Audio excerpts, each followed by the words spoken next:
A escolha dessa imagem que está ainda carregando aqui, ela não é casual. A reforma foi vendida, então, com esse nome, né? Novo Ensino Médio, Escolas em Tempo Integral. O primeiro ponto, então, é discutir a maneira como essa reforma foi feita. Ela foi feita através de uma medida provisória, a medida provisória 746, o que é um modo bastante incomum de se propor uma reforma educacional, uma medida provisória. O próprio Ministério Público lançou uma nota. Tem problema se eu falar de pé? Fica mais fácil para mostrar as coisas. Tá. O Ministério Público lançou uma nota sobre a edição dessa medida provisória para reformar o ensino médio, usando o termo temerário para se referir à ideia, porque você tem um tempo de aprovação muito curto e mudanças gravíssimas que podem ter impacto na educação nacional. Sendo que nós já tínhamos um projeto de lei, em 2012 foi criada uma comissão especial para discutir a reforma do ensino médio, ela trabalhou durante um ano e ela formulou um projeto de lei, o projeto de lei 6.840 de 2013, que já estava tramitando então há alguns anos, já tinha passado por várias audiências públicas e já tinha textos substitutivos. A pergunta é, por que não continuar um debate democrático dentro da tramitação normal do projeto de lei e interromper esse debate com a medida provisória? Então esse é o primeiro ponto. Um segundo ponto, aquela foto que eu mostrei, então, é do dia 22 de setembro, dia que foi editada a medida provisória. E o segundo ponto é que já foi aprovada. Então, é lei, a Lei 13.415, de 16 de fevereiro de 2015. Muitos ficam surpresos, porque a discussão mal parece ter começado, mas a lei já está aprovada. Então, a reforma já está dada, a Lei de Diretrizes e Bases da Educação Nacional já está alterada. Para ajudar a gente a visualizar os impactos dessa reforma, da Lei 13.415 de 2017, eu destaquei aqui quais são as outras leis alteradas pela reforma do ensino médio. Então, a LDB está alterada, a lei que fala sobre o Fundeb, a CLT, um elemento da CLT foi alterado, e revogou uma lei que tornava obrigatório o ensino do espanhol. Eu vou focar aqui especificamente, então, nas mudanças na LDB. Quais foram os pontos da LDB alterados? Então, aqui a LDB, eu separei os artigos que foram alterados. Então, sobre as disposições gerais da educação básica, eles mudaram o artigo 24, que fala sobre as regras comuns de organização. Então, o ensino médio, como os outros anos do básico, contava com 800 horas anuais, o que dá 4 horas diárias. E eles pretendem mudar, então, isso para 1.400 horas, 7 horas diárias, sem considerar, muitas vezes, as escolas noturnas, escolas de turno noturno, com a educação dos jovens e adultos.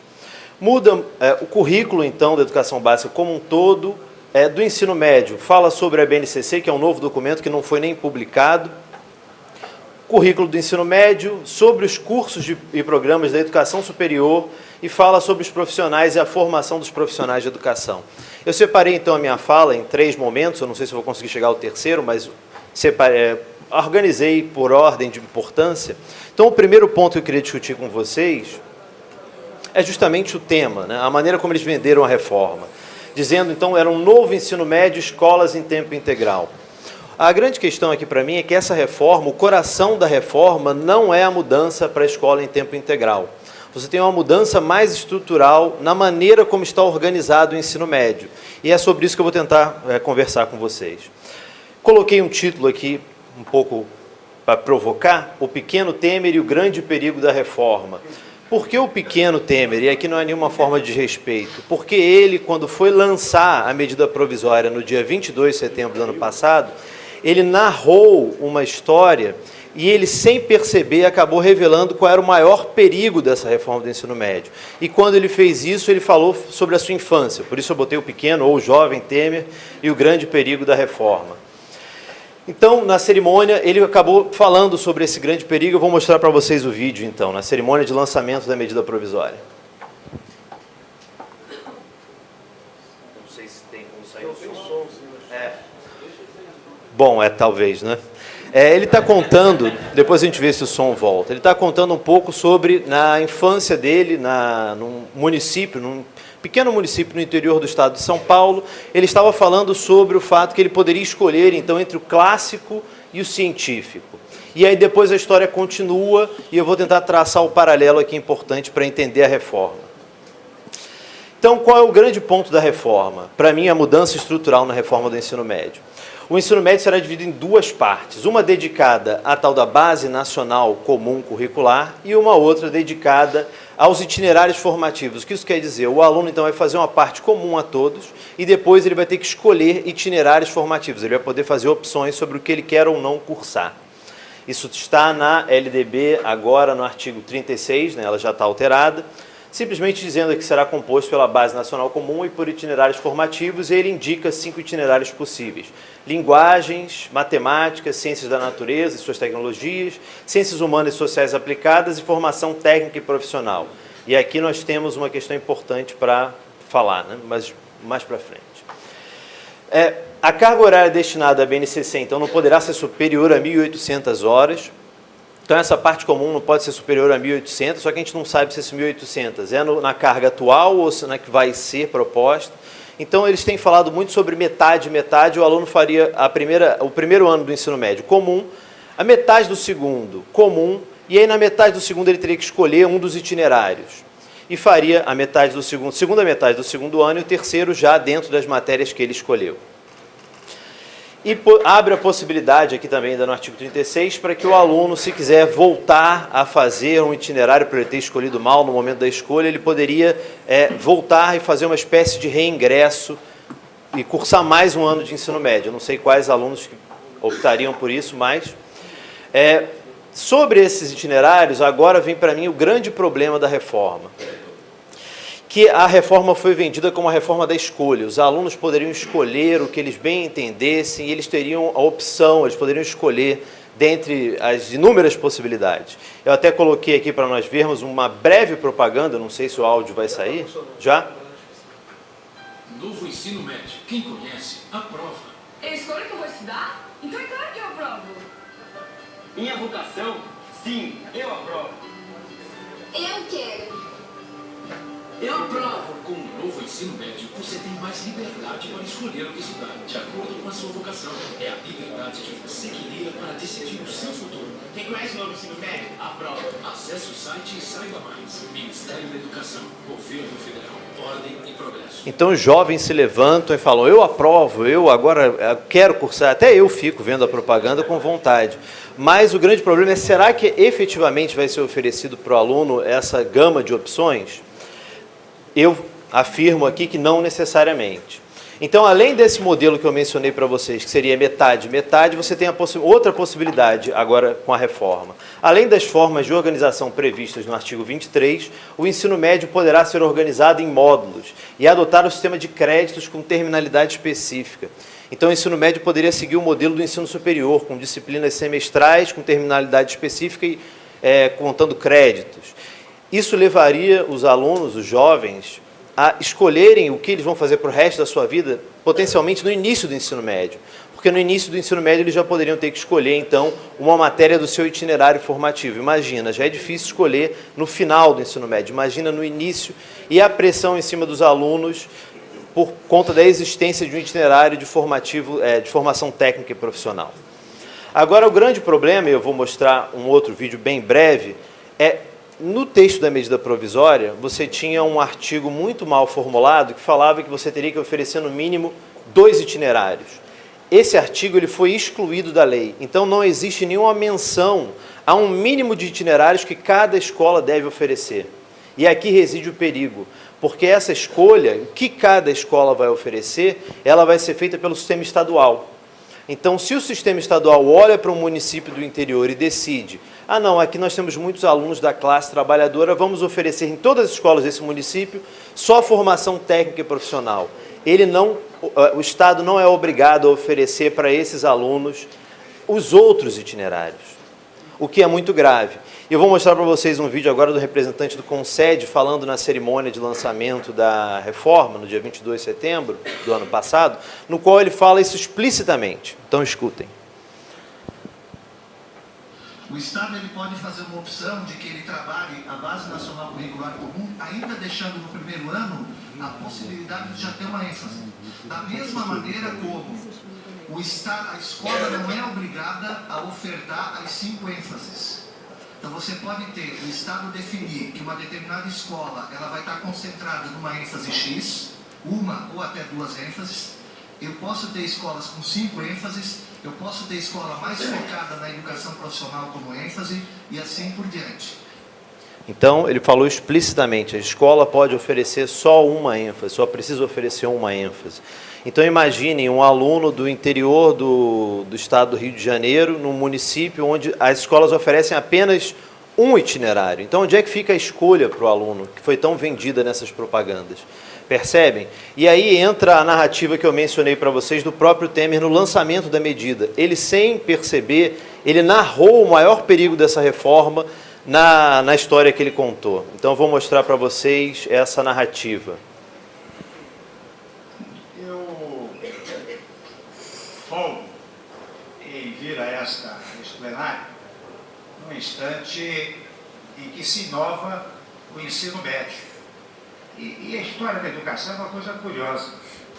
Eu comentava há pouco na minha sala, com o governador Geraldo Alckmin, que no meu tempo de estudante, quero saudar também a doutora Viviane Sena, que se dedica muito à educação, mas no meu tempo de interior do estado de São Paulo, havia no colégio, no ensino médio, o curso científico e o curso clássico. Quem ia para ciências humanas fazia o curso clássico, quem ia para ciências exatas ia para o científico. E eu confesso que lá na minha cidade pequena, a minha inclinação toda sempre foi pelas ciências humanas. E eu me recordo que, não havendo o curso clássico, eu ingressei no primeiro científico, mas logo no final do ano, naquele tempo tinha a segunda época, eu fiquei com a segunda época em Física e Química. E daí eu percebi que eu tinha que ir para o curso clássico, e daí vim para São Paulo para fazer o clássico. E hoje eu vejo que muito mais aperfeiçoadamente esta nova estrutura do ensino médio. Acho que tá bom, né? A história é bastante curiosa, né? Então ele conta que ele estava no município, no interior do ele vivia no município no interior de São Paulo e que ele tinha inicialmente duas opções, o clássico e o científico. Só que no município onde ele vivia, as escolas só ofereciam uma das opções, só o científico. E ele acabou ficando de segunda época, recuperação em Física e Química. Qual foi a solução dada para o problema? A família dele pagou para que ele fosse para a capital, onde ele pôde, então, ter acesso ao outro, nós chamaríamos outro itinerário vinculado às humanidades. Perfeito, era aí que eu estava querendo chegar. Será que, e essa situação pode se repetir agora, com a não obrigatoriedade dos itinerários oferecidos em todas as escolas, alguns municípios podem ter limitadas a opção dos seus jovens a apenas um desses itinerários. E a minha pergunta é, será que todos os alunos vão ter recursos para se mudar, fazer um curso na capital? Então, essa reforma que está sendo vendida como a reforma da escolha, ela abre um perigo muito grande, que é a falta de escolha. E um aluno como ele, que não tinha, né, predisposição para estudar física e química, poderia abandonar a escola por falta das opções que foram prometidas na propaganda que vocês acabaram de ver. Então esse, para mim, é o maior perigo, ele abre uma brecha muito grave, porque certamente as escolas particulares de elite vão continuar oferecendo toda a formação propedêutica para os seus alunos, todos os itinerários que eles queiram cursar e mais do que o mínimo obrigatório. Já as escolas públicas, elas ficam desobrigadas de fazer isso. Isso é muito grave, porque você abre aqui a possibilidade de uma verdadeira segregação social. Os alunos que têm dinheiro podem fazer uma escola particular conceituada, vão ter acesso a todas as opções. Já os alunos que não têm recursos vão estudar numa escola pública que não é obrigada a oferecer todas as opções possíveis para esse aluno. Então isso é muito grave. E se o meu tempo ainda não estourou, ninguém me avisou nada, um outro ponto muito perigoso dessa reforma está justamente nesse novo itinerário criado agora dentro do ensino médio. Já existia a possibilidade para que você fizesse um ensino médio técnico. Só que a parte do técnico, a formação técnica, ela se dava numa carga horária suplementar. Você fazia o tempo total do ensino médio, as 2.400 horas, e fazia uma carga a mais para se formar no técnico. Com essa mudança, o tempo do técnico ele fica dentro do tempo do ensino médio. Ela vai tomar tempo de aulas como História, Geografia, Sociologia e outras. se sociologia continuar, né? Eles deram uma solução no texto final muito ruim, que eles disseram que era obrigatório estudos e práticas de sociologia, filosofia, artes e educação física. Só que estudos e práticas é o quê? Será que vai ter um professor específico ou vai ser um professor de uma outra disciplina que vai ser obrigado a falar sobre essa temática sem a competência de um profissional formado para isso? E aqui, nesse itinerário da formação técnica profissional, está o verdadeiro perigo, porque as escolas estaduais não possuem a infraestrutura necessária para a realização satisfatória da formação técnica. As escolas estaduais que nós temos não têm infraestrutura. Então, de onde vai vir o dinheiro para o investimento nessas escolas? Ou será que isso não vai ser oferecido pela rede pública, mas numa parceria público-privada? Aqui você abre a brecha para o professor com notório saber, isso agora está na LDB, está aqui na LDB, artigo 61, profissionais com notório saber reconhecido pelos respectivos sistemas de ensino para trabalhar no inciso 5, que é a formação técnica e profissional. E não só, isso aqui gerou uma polêmica muito grande, mas você tem a menção explícita a instituições de educação à distância com notório reconhecimento. O que seriam instituições de educação à distância com notório reconhecimento? Isso está na LDB agora, faço questão de ler esse artigo, está no parágrafo 11, eu acho que do artigo 26 ou 36, eu posso conferir. Para efeito de cumprimento das exigências curriculares do ensino médio, os sistemas de ensino poderão reconhecer competências e firmar convênios com instituições de educação à distância com notório reconhecimento. O que são instituições com notório reconhecimento? Para a Fundação Roberto Marinho. É onde eu acho que isso vai chegar, né? Mediante as seguintes formas de comprovação como demonstração prática. Olha que loucura, uma instituição vai ser reconhecida porque demonstra no momento que ela sabe fazer alguma coisa sem uma formação específica para isso. E sobre a nossa pergunta de onde é que vai sair então, de onde é que vão sair os recursos para dar conta da formação técnica, essa semana, para nossa sorte, o ministro da Educação lançou um vídeo no canal do MEC explicando de onde vão sair os recursos. E é o último vídeo, prometo. O Ministério da Educação vai encaminhar uma carta-consulta ao Banco Interamericano de Desenvolvimento para que novos contratos de financiamentos sejam firmados. O acordo foi feito nesta quinta-feira durante a reunião entre o ministro da Educação, Mendonça Filho, e diretores do banco na sede da instituição em Washington. Desde o início da semana, o ministro está nos Estados Unidos, onde participa de reuniões para discutir financiamentos para a educação brasileira. Desta vez, o assunto... Acho que vocês não precisam mais ouvir o resto da notícia, né? Eles estão informando de uma forma super casual, eu não vi repercussão disso na grande mídia. O nosso ministro da Educação, o ministro da Educação está em Washington agora firmando um acordo com o Banco Interamericano de Desenvolvimento para captar recursos para lidar com a necessidade do ensino médio. Olha que loucura, você congela então os investimentos na educação e depois vai pedir dinheiro emprestado para o banco, para o BID, para investir nessa formação. Então essas eram algumas das questões que eu gostaria de mencionar, discutir um pouco com vocês. Eu teria mais a falar sobre as disciplinas. Agora, as únicas disciplinas obrigatórias nos 3 anos do ensino médio são português e matemática. Nenhuma outra. Nenhuma outra. E você não tem a garantia de obrigatoriedade com disciplinas como história, geografia, física, química. A única menção é a obrigatoriedade de matemática e português nos 3 anos e inglês no ensino médio. Fora isso, não há menção a outros componentes. Então, é uma reforma que ela impacta de forma, para mim, bastante grave. Quando a gente fala em... eu fui perguntado na gravação do vídeo anterior ao nosso evento de hoje, terminando, não vou nem isso. O que era soberania para mim quando a gente estava falando de educação? Eu falei, para mim, soberania seria o fortalecimento da rede pública de escolas do Brasil, especialmente através da valorização do professor e da oferta de infraestrutura e da garantia da infraestrutura necessária para que esses professores pudessem trabalhar. Mas o que eu vejo aqui é um caminho oposto.